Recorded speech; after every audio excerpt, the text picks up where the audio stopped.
Welcome, friends. Welcome to my channel AGS Broka and Vanik, where I keep posting videos about videos related to grammar for competitive exams, vocabulary, basic grammar and vocabulary. These are the two parts that we have been discussing so far. आता एक recently एक series चालू केलेली आहे किंवा other ती आता होईल सुरू. आय डोंट नो जेव्हा ती अपलोड होईल. It is about essay, right. So MPSC मध्ये राज्यसेवेच्या परीक्षांमध्ये जे एसे विचारले जातात, तर आपण सध्या 400 वर्ड्सचे एसेस आपण बघतोय की कसे आपण उत्कृष्ट पद्धतीने एसे लिहू शकतो, जेणेकरून आपण ह्या एसे मध्ये जर व्यवस्थित विचार करून लिहू शकलो आणि इम्प्रेसिव्ह अँड पर्स्युएसिव्ह रायटिंग आपल्याकडे जर डेव्हलप झालं, तर आपण पुढचा जो कंपल्सरी एसे आहे 250 मार्क्सचा, तिथे आपल्याला कसा फायदा होईल, right. Now coming back to the point at hand today. आज आपल्याला जे आपण ग्रामर, बेसिक ग्रामर पासून आपण जे सुरू केलं होतं ना, मी बेसिक ग्रामर सुरू केलं होतं माझ्या अशा ऍस्पायरंट्स साठी, फ्रेंड्स साठी, की ज्यांना काही गोष्टी रिलेट करायला अवघड जातं. सो जे आपला जो एक इंटरेस्टिंग एक कन्सेप्ट आहे किंवा एक फॅक्ट आहे, that you can learn a foreign language by correlating it with your native tongue और your first language, right. So आपण म्हटलं की मराठी आणि इंग्लिशमध्ये समानता खूप आहे, जसं काही डिफरन्सेस पण आहेत. म्हणजे मराठी आणि इंग्लिशमध्ये एक डिफरन्स हा आहे की मराठीमध्ये आपण मी, समजा आपण म्हणतो मी दगड मारला, एखाद्याने म्हटलं मी दगड मारला, तर इंग्लिशमध्ये आय स्टोन थ्रू असं नाही होत. इंग्लिशमध्ये आय थ्रू अ स्टोन, म्हणजे इंग्लिशमध्ये पहिल्यांदा सब्जेक्ट येतं, त्याच्यानंतर वर्ब येतं, त्याच्यानंतर ऑब्जेक्ट येतं. वेरॅज सो इंग्लिशमध्ये SVO, मराठीमध्ये SOV, है ना. एवढा एक डिफरन्स आहे बेसिक डिफरन्स स्ट्रक्चर मध्ये. बाकी बऱ्याचशा सिमिलॅरिटीज आहेत, जसं टेन्सेस मध्ये टोटल सिमिलर आहे. तिकडे पण 12 टेन्सेस आहे, आपल्याकडे पण 12 टेन्सेस आहेत. तिथे पण ऍक्टिव्ह वॉइस पॅसिव्ह वॉइस आहे, आपल्याकडे पण ऍक्टिव्ह पॅसिव्ह आहे, राईट. सो आता आपण आज पुढचा एक टेन्स बेसिक शिकणार आहोत, की जिकडे आपल्याला खूप क्लॅरिटी मिळत जाईल. So let's start our activity today. गेले काही दिवस I have been under the weather, so तेवढी काही कन्सिस्टन्सी राहू शकली नव्हती. So yes, so please bear with me. Right now, आज आपल्याला काय करायचंय, आपण बघा मागच्या वेळेला आपण काय केलं होतं. सो काही सेंटेन्सेस आपण पाहिले, ज्याच्यामध्ये आपण simple present tense, present continuous किंवा present progressive, present perfect continuous, तसंच simple past, past progressive, past perfect continuous, तसंच simple future, future progressive continuous, future perfect and future perfect continuous, असे आपण काही वाक्य बघितले. ते सगळे वाक्य, ती सगळी सेंटेन्सेस पॉझिटिव्ह टाईपची होती. म्हणजे ज्याच्यामध्ये आपण काहीतरी एक स्टेटमेंट केलं होतं, एक पॉझिटिव्ह एक स्टेटमेंट फॅक्ट सांगितली होती, की मी अभ्यास करतो, त्यांनी अभ्यास केला, ती अभ्यास करेल, त्यांचा अभ्यास झालेला होता. अशा प्रकारचे आपण 3 टेन्स मध्ये सेंटेन्सेस कन्स्ट्रक्ट केली, जी पॉझिटिव्ह सेंटेन्सेस होती. आता बोलताना कुठल्याही कन्व्हर्सेशन मध्ये आपण फक्त पॉझिटिव्ह स्टेटमेंट वापरतो का? आता बघा, मी जसं तुमच्याशी बोलतोय, मी आता काय म्हटलं, आपण फक्त पॉझिटिव्ह स्टेटमेंट वापरतो का? सो आपण काही प्रश्न पण विचारत असतो जेव्हा आपण कन्व्हर्सेशन करत असतो, किंवा आपण जेव्हा कुठल्याही कॉम्पिटेटिव्ह एक्झाम साठी सुद्धा लँग्वेज समजून घेत असतो, तेव्हा आपल्याला हे लक्षात येतं की काही प्रश्न सुद्धा विचारले जातात, राईट. सो आज आपल्याला इंटरोगेटिव्ह नावाचा प्रकार बघायचा आहे. Again we are going to explore all the tenses which we did for positive. So interrogative मध्ये आपण आज करणार आहोत. So let's begin here. आज आपल्याला टाईप आपला असणार आहे इंट्रोगेटिव्ह. पहिला होता पॉझिटिव्ह, आज इंट्रोगेटिव्ह,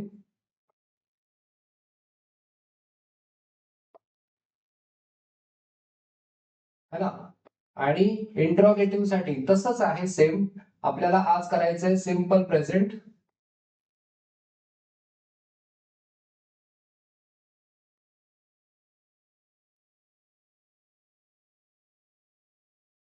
राईट. आता सिंपल प्रेझेंट साठी आपण काय करणार आहे, तर मी आता काही शब्द लिहितो इथे. ओके, सो मी जर का इथे लिहिलं,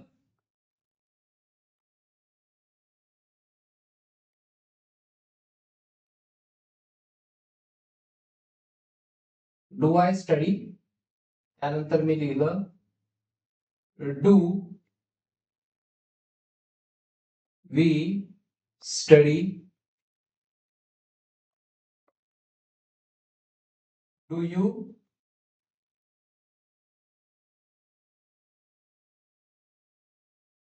स्टडी,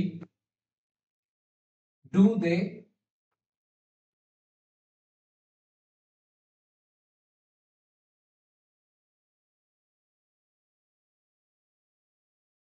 स्टडी, राईट. सो आपण काय केलं आता, इथे आपण प्रश्न विचारतोय. पहिला प्रश्न स्वतःलाच विचारला, डू आय स्टडी, त्यानंतर do we study, do you study, do they study, त्या किंवा आपण म्हणू शकतो जिकडे do Sameer and Rohit study.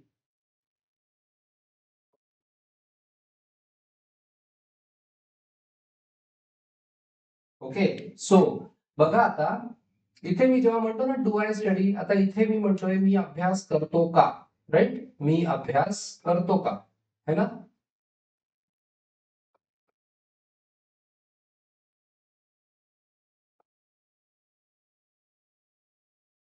Do we study, आम्ही अभ्यास करतो का, राईट. आम्ही अभ्यास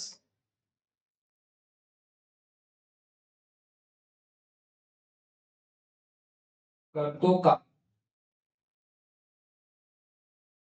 डू यू स्टडी, तू किंवा तुम्ही, कारण सिंग्युलर आणि प्लुरल, एक वचनी अनेक वचनीसाठी दोन्हीसाठी यू म्हणतो आपण. सो तू किंवा तुम्ही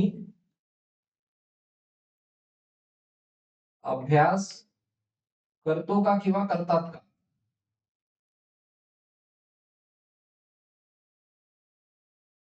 करतो का, करतात का किंवा अभ्यास करता का. डू दे स्टडी, ते अभ्यास करतात का, राईट.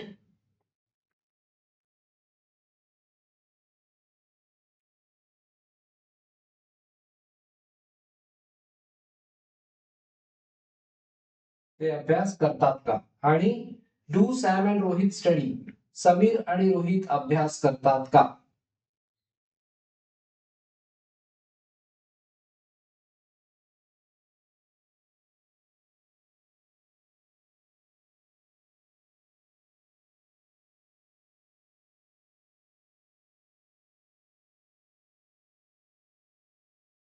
मी नेहमी प्रत्येक याच्यामध्ये दोन व्यक्ती जे घेतोय ना, त्याच्यामध्ये मला असं म्हणायचंय की दे, दे जे आहे अनेक वचनी, तसं दोन लोक असले तर त्याला अनेक वचनीच कन्सिडर केलं जातं, म्हणून मी असं दोन लोक लिहितोय, राईट.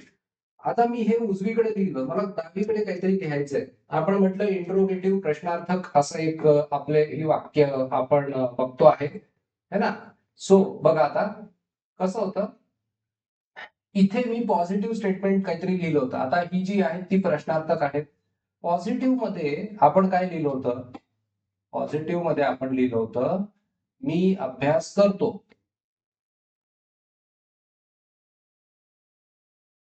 है ना. सो प्रश्नार्थक मध्ये आपण फक्त म्हणतोय मी अभ्यास करतो का, राईट. मी अभ्यास करतो पॉझिटिव्ह मध्ये लिहिलं होतं आय स्टडी. सो याचं जेव्हा प्रश्नार्थक होतं, मला फक्त इकडे बाजूला डू लावायचं आहे. Do I study, do I study, इथे फक्त डू लावायचं आहे बाजूला. यू स्टडी,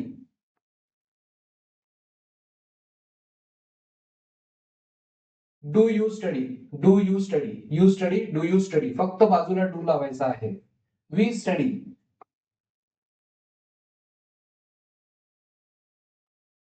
वी स्टडी, इथे फक्त बाजूला डू लावला आहे प्रश्नार्थक मध्ये, राईट. त्यानंतर दे स्टडी,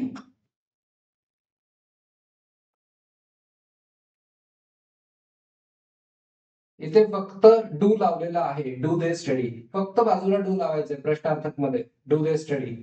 त्यानंतर आय बी यू दे आणि Sameer and Rohan, Sameer and Rohan study, बाजूला फक्त डू लावलेला आहे प्रश्नार्थक मध्ये, बाकी काही केलं नाहीये या सब्जेक्ट साठी, या प्रोनाउन साठी. जेव्हा सब्जेक्ट हे असतील I we you they, Sam and Sameer and Rohit, इथे आपण बाजूला फक्त याच्या बाजूला डू लावलंय, बाकी काहीच केलेलं नाहीये, राईट. पण आता ही शी इट जी आहे, ही शी इट किंवा एक व्यक्ती असेल तर त्याच्या बाबतीत थोडासा फरक पडणार आहे. काय फरक पडणार आहे आपण बघूया. पहिल्यांदा मी हे इरेज करतो. Let me erase this. So इकडे हा, सो इकडे आपण इरेज करूया हे. ओके, नाव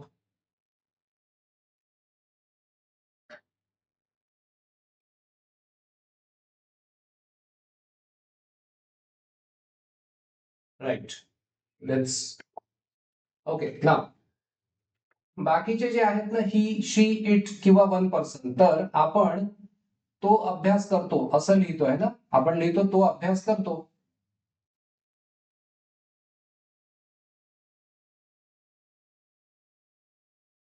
पॉझिटिव्ह मध्ये है ना, इकडे पॉझिटिव्ह मध्ये.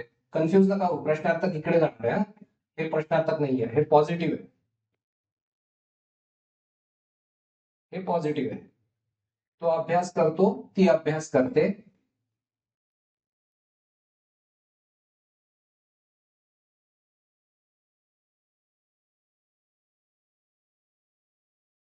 आणि ते, हे ते म्हणजे तेच नाहीये, हे जे ते आहे ते ही शी इट साठी आहे. ओके, सो ते अभ्यास करतात असं हे नाहीये. हे जे ते असतं ते त्याच्यासाठी नाहीये, हे फक्त ही शी इट मधलं आहे. सो आपण बघूया, समजा लहान मूल अभ्यास, ते अभ्यास करतं असं म्हणतो ना आपण, सो तशा पद्धतीने हे आहे. ओके, आणि आपण जर का एक व्यक्ती म्हटलं, समीर अभ्यास करतो, राईट.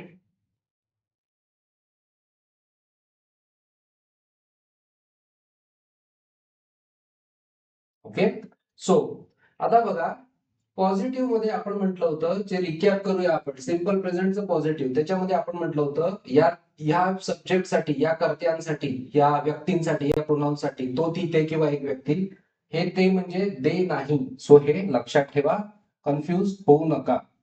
दे नाही, हे ते म्हणजे हे इट आहे. ओके, सो आता तो अभ्यास करतो, इथे आपण म्हटलं ही स्टडीज, इकडे आपण म्हटलं ही स्टडीज, ही स्टडीज, STUDIES. आपण म्हटलं सिंपल प्रेझेंट मध्ये, जिथे सिंपल प्रेझेंट असेल, कोणाची सवय सांगायची असेल, कोणी एखादी गोष्ट करतो असं सांगायचं असेल, ही स्टडीज, ही शी इटला एस किंवा ES किंवा IES. ओके, शी स्टडीज, ती अभ्यास करते, शी स्टडीज. त्यानंतर आपण म्हटलं ते म्हणजे इथे इट, अशा अर्थी इट स्टडीज. आता इथे समजा आपण म्हटलं द कमिशन. आता तर द कमिशन असं असेल तर ते द कमिशन म्हणजे काय, स्त्रीलिंग नाही आहे, पुल्लिंग नाही आहे, सो तिथे आपण हे इट वापरतो, राईट. किंवा जिथे लहान मुलाबद्दल बोलत असू, एक बाळ, बेबी, त्याचं आपल्याला जेंडर आपण सांगितलं नाहीये तरी आपण इट म्हणू शकतो. म्हणून मी हे एका याच्यात घेतलंय. समीर अभ्यास करतो, समीर स्टडीज, है ना. सो समीर इथे स्टडीज. आता त्याच प्रश्नार्थक करताना तो अभ्यास करतो का, इतकं सिंपल आहे, फक्त का लावायचंय मराठीमध्ये. तो अभ्यास करतो का. So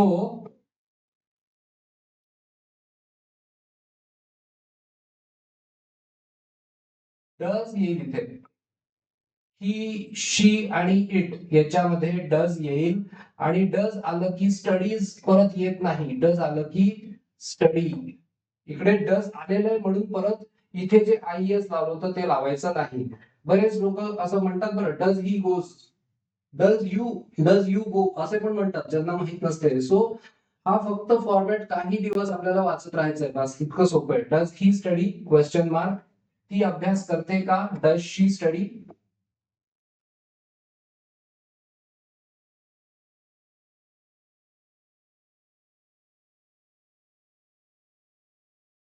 Does she study?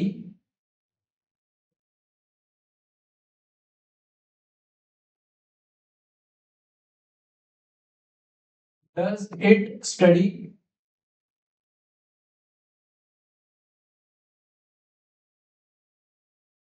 ते अभ्यास करतं का. किंवा does समीर अभ्यास करतो का?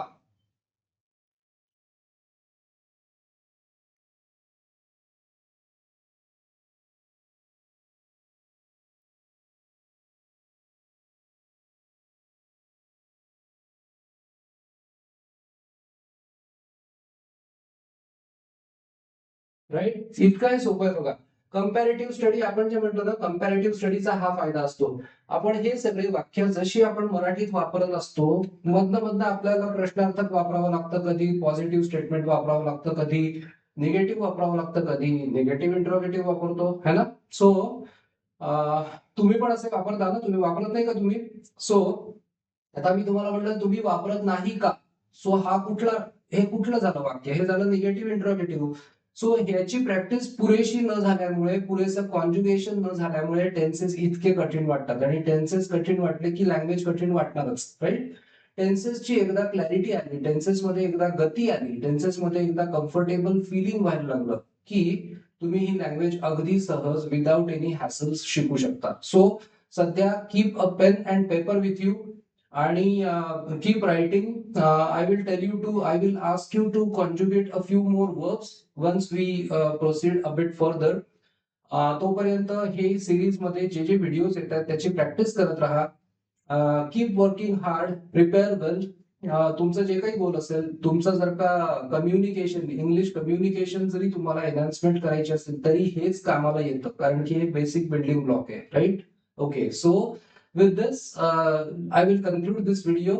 I hope to get back with you soon with another video that is going to be further. That means it will be interrogative we did for simple present. Next, we will look at interrogative for present continuous or present progressive. So here we conclude. I sign off. Thank you.